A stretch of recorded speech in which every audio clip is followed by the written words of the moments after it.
Now, getting from A to B has been no easy trip for the average South African commuter due to the virtual collapse of the passenger rail agency. Hollowed out by state capture, crime and bad management, progress is nonetheless being made to get passenger trains back on track. And of course, it is the cheapest way to move around if you're using public transport. Prasa this week announced excuse me, a massive spending plan with 50 billion rand allocated for the next 4 years. A number of passenger rail corridors have been reopened. I'm joined now by Prasa CEO Hishaam Emeran. Mr. Emeran, thank you so much for joining us in studio. These passenger rail corridors have been opening over the last year or so. How many have been opened? How many remain to be opened? Good evening, Sally, and to your viewers. Certainly we have been making progress on the recovery of the corridors. Pre-COVID lockdown, we were sitting at 40 corridors that we were operating. As we speak today, we're sitting at 26 corridors.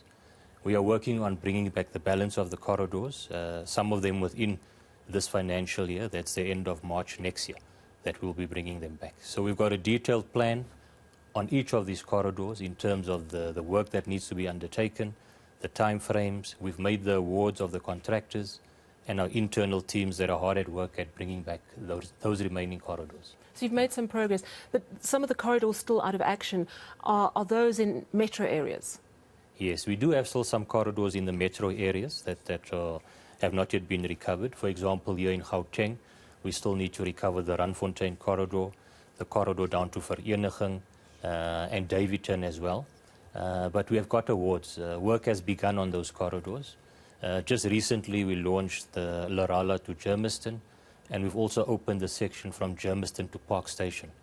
We can now run the train, Sally, from Pretoria through to Johannesburg.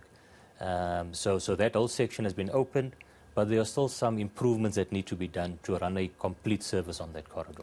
So is that, when you say improvements, are you saying just getting more trains on the route, increasing the amount of lines? What needs to still happen? One of the key things we need to do is bring back signalling. It's one of our priorities. It's a signalling system that will allow us to run high-frequency trains and also operate the trains a lot more safely. What's a high-frequency train? So in other words, we can run trains every 5 or 10 minutes. Okay, so lots of trains. Yes, lots of trains. At the moment, we are running typically a train every 30 or 40 minutes. We need to bring it down to 5-10 minutes during the peak period. Okay, so you need a different signalling system. I mentioned when I was introducing you that there's 50 billion rand. Is that what some of that money is going to be spent on? Absolutely. The 50 billion includes this year. This year we've got an allocation of 12.9 billion. We are well underway to spend the allocation in terms of on the critical projects, and signalling is one of those critical projects. It's also the brand new trains that we see that we're rolling out. That funding is also allocated to the new trains, as well as the infrastructure that we're recovering, over and above signalling. So some of the problems that remain, and I was taking a look, and it was released this week, the State of Safety report for the railways. Over 10,700 negative events. Drilling down into that figure, it seems that 90% of those negative events, roughly, relate to security. And we're talking theft, vandalism. How much of a problem is that? Has it got worse? Is it just as bad as it's ever been, or are you starting to make a dent in it? We're definitely making improvements, Sally. Firstly, those figures refer to rail in its entirety. Yes, I know it includes freight as well. Yes, freight, yes.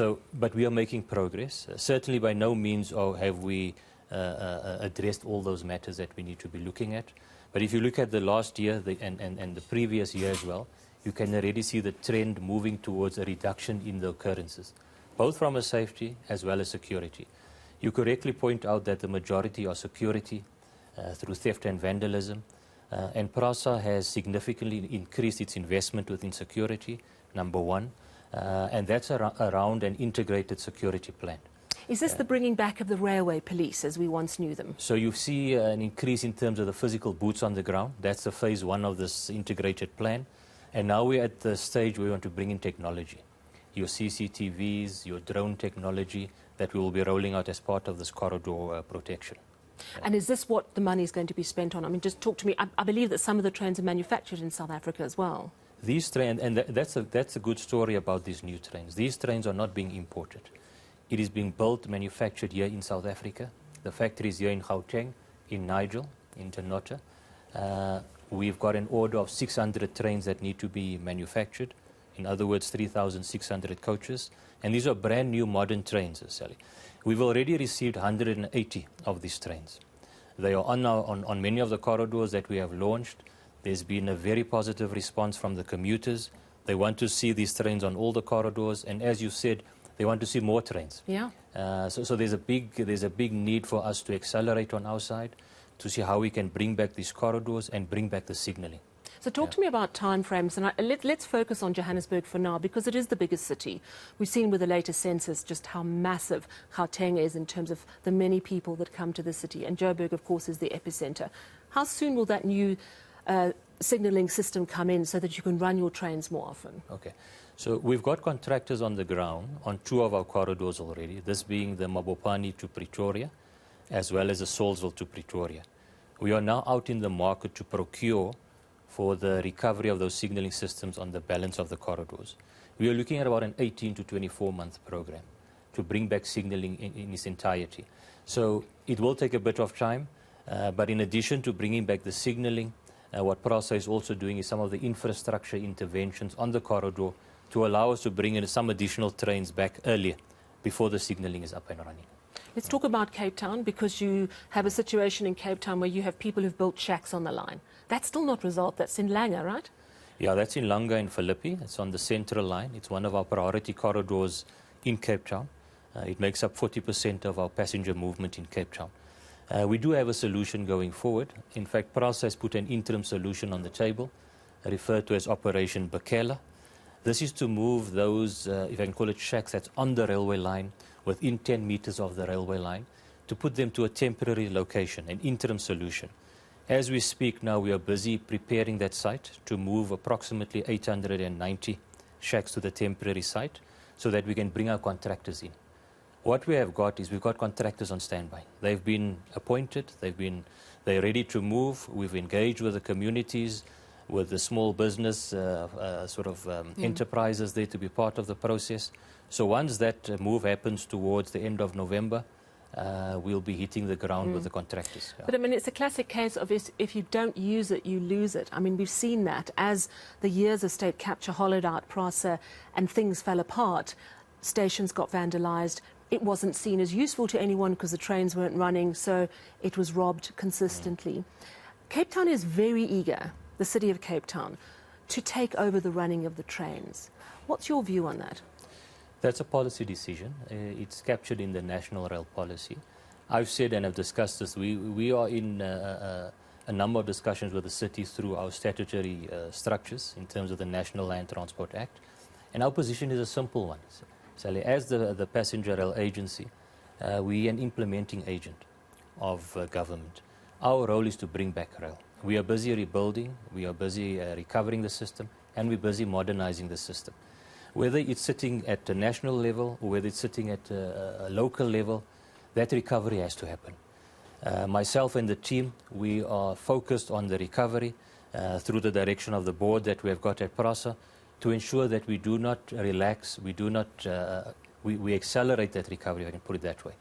As we see, as we launch corridors, you can sense the importance it has for the citizens of this country.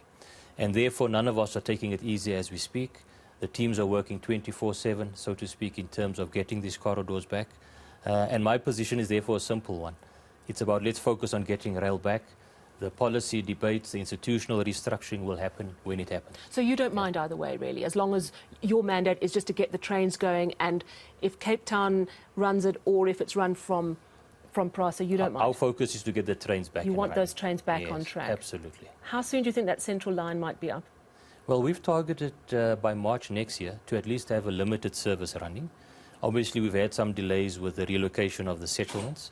But now that that is up and running, we're hoping to accelerate on that program. So we are still targeting March next year to at least bring back a limited service. Right. If there are any further delays, we will be communicating accordingly. So you've been CEO since March this year. We know the problems that Prasa has had, and it's been years, if not decades, of rot.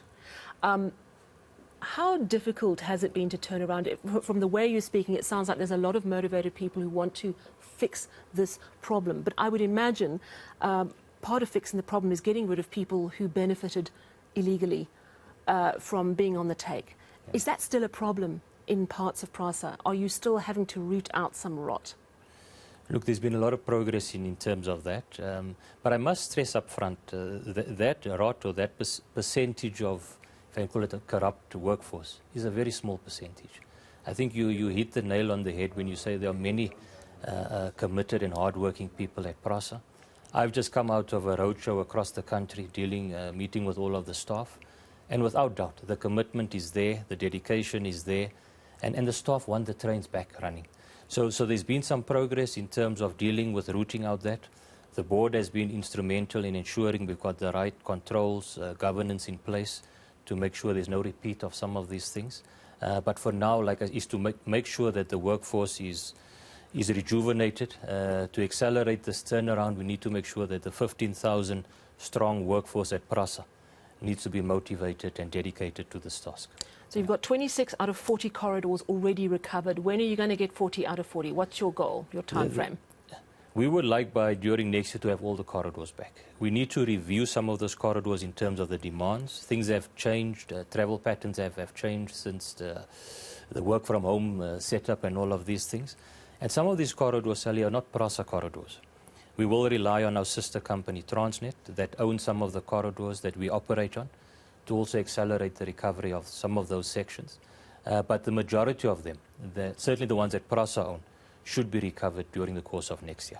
Well, this is really good news because times are tough and the fares are cheaper on the train. So let's hope that you can get those high-frequency trains up and running, specifically in the metros. Thank you so much for that update. Thank you really very much. appreciate it. That was Prasa CEO Hishaam Emeran. Now, still